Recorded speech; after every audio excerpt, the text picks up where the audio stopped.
अब हम करेंगे एक्सरसाइज 4.3। क्वेश्चन नंबर 1 क्या कहता है, find the nature of the roots of the following quadratic equation if the real root exist find them.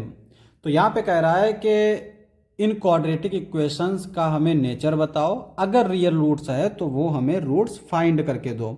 तो देखो नेचर के लिए क्या होता है, हमें चेक करना होता है B square minus 4ac।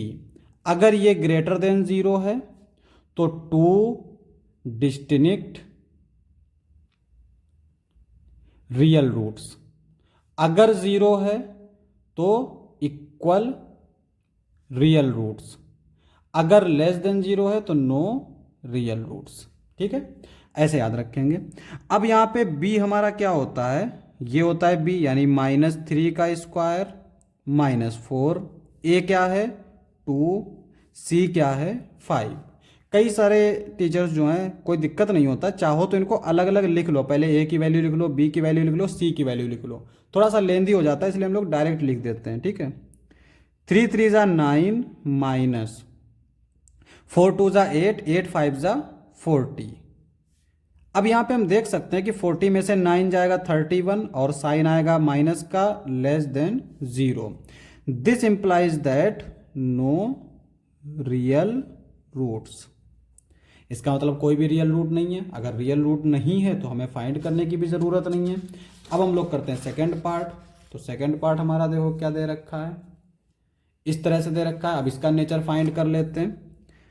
B square minus 4ac, b है हमारा माइनस का 4√3 का स्क्वायर माइनस 4a है हमारा 3 और c है 4।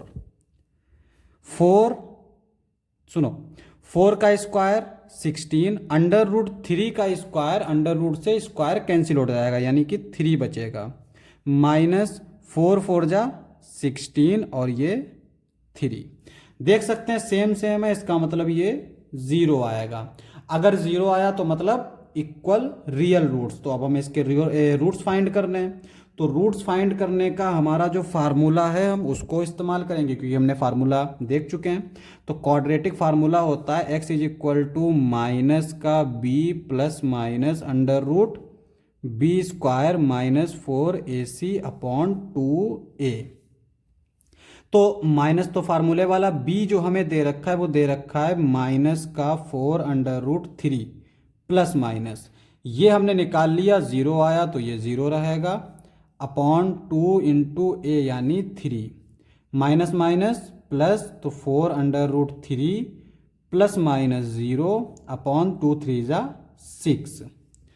अब यहाँ पे अगर हम देखें तो इसको ऐसे लिख सकते हैं 2√3 अपॉन 3 कॉमा 2√3 अपॉन 3। मतलब क्या हुआ कि पहले प्लस रखा 4√3 प्लस 0 अपॉन 6, तो भी ऊपर हमारा 0 गायब हो जाएगा, माइनस 0 रखेंगे तब भी 0 गायब हो जाएगा। तो इक्वल रूट्स आए, ये तो हमने यहीं पे देख लिया, 2 रियल एंड इक्वल रूट्स।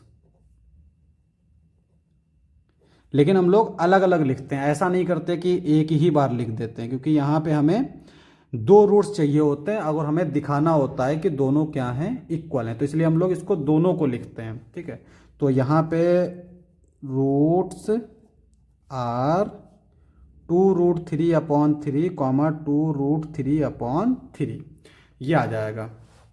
अब हम लोग करते हैं नेक्स्ट यानी थर्ड पार्ट। तो थर्ड पार्ट हमारा क्या दे रखा है, देखो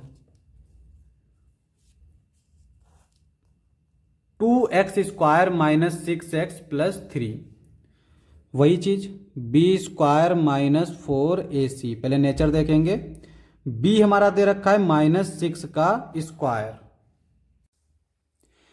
-4a है हमारा 2 और c है 3, 6 6 जा 36 माइनस 4 2 जा 8 8 3 जा 24। ये क्या आ जाएगा, 36 में से 24 जाएगा तो कुछ भी आएगा लेकिन पॉजिटिव ही आएगा। तो इसका मतलब ये हुआ कि इसके 2 रूट्स होंगे और दोनों डिस्टिंक्ट होंगे। तो देख लो 6 में से 4 गया 2 और 3 में से 1 गया, 3 में से 2 गया 1, तो बचेगा 12। ये मिल गया हमें 12। अब देखो फार्मूला, हमें रूट्स भी चाहिए कि अगर रियल रूट्स हों तो इसके रियल रूट्स होंगे और वो भी डिस्टिंक्ट होंगे।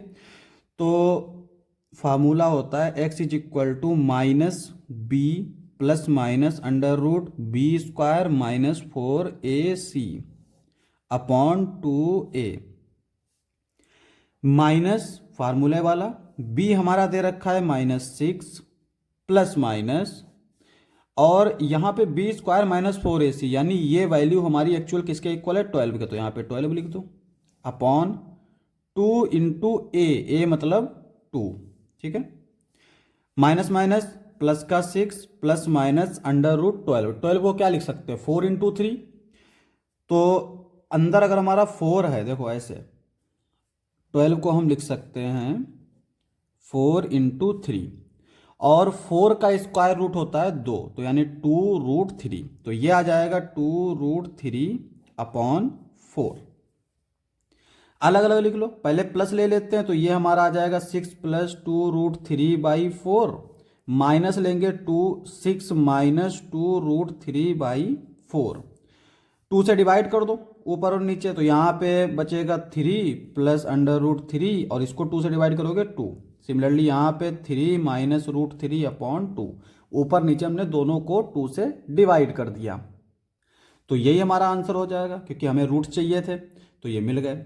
अब हम लोग करते हैं नेक्स्ट पार्ट। तो नेक्स्ट पार्ट हमारा क्या दे रखा है, देखो नेक्स्ट पार्ट नहीं दे रखा है, हमें दे रखा है नेक्स्ट क्वेश्चन।